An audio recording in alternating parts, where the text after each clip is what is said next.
Assalomu alaykum, azizlar. Sog' salomat, yaratgan Parvardigorning shukri-yu zikrida bormisiz? Omon bo'ling. Azizlar, bir-biridan ajoyib, shukuhli kunlar odimlayapti. Bu kunlarni, soatlarni g'animat bilyapmizmi? Kitob do'konlarimiz ma'rifatga to'la.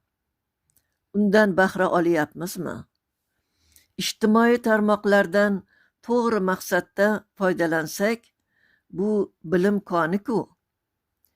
Yurtimiz tariximi, dinimiz tariximi, har savolga javob topish mumkin. Millatimiz, adabiyotimiz faxri bo'lgan Alisher Navoiy hazratlari haqida nimalar bilamiz? Ul zoti sharif ijodlarining asosiy mag'zi nimada? Buyuk mutafakkir shoir xazinasidan bir-ikkita sodda xalq orasida mashhur baytlardan misol keltiraman.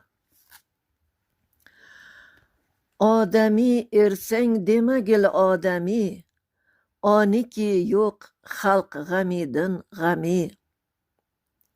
Ya'ni odam bo'lsang jamiyatdan ayro, faqat o'zini o'ylaydiganlarni inson hisoblama. Jahonda qolmadi ul yetmagan ilm, bilib tahqiqini kasb etmagan ilm. Farhod timsolidagi bu sifat hadisi sharifdagi beshikdan qabrgacha ilm o'rgan xitobiga mos emasmi? O'zi poku, so'zi poku, dili pok. Bu sifatchi dinimiz talabi emasmi? Azizlar, shu tariqa davom ettiraversak, xulqu atvorda tengsiz bir inson gavdalanadi. Demak, buyuk shoir ijodining bosh g'oyasi inson kamoloti ekan. Komillikka intilish esa muqaddas dinimizning talabi. Bu intilish Bani Odam avlodiga berilgan qalb gavhari, muhabbat asosida o'z darajalariga yetishadi.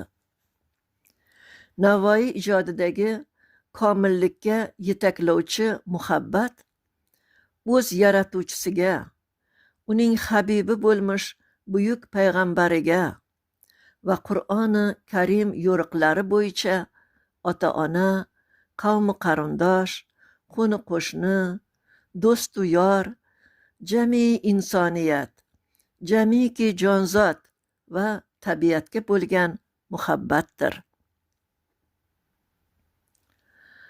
Azizlar, shu o'rinda bir tavsiyam bor. O'zbekning buyuk hofizi Sherali Jo'rayev san'atining davomchisi, farzandi Shohjahon Jo'rayevning YouTube kanalidagi Hazrat Navoiy ijodiga bag'ishlangan Ishqning 7 jilosi ko'rsatuvini, undagi Abror Muxtor Alining nutqini tinglang va mulohaza qiling. Azizlar, hozir esa kichik bir she'rimni e'tiboringizga havola etaman. Tinglab bahra oling. She'rim kenja go'dagim.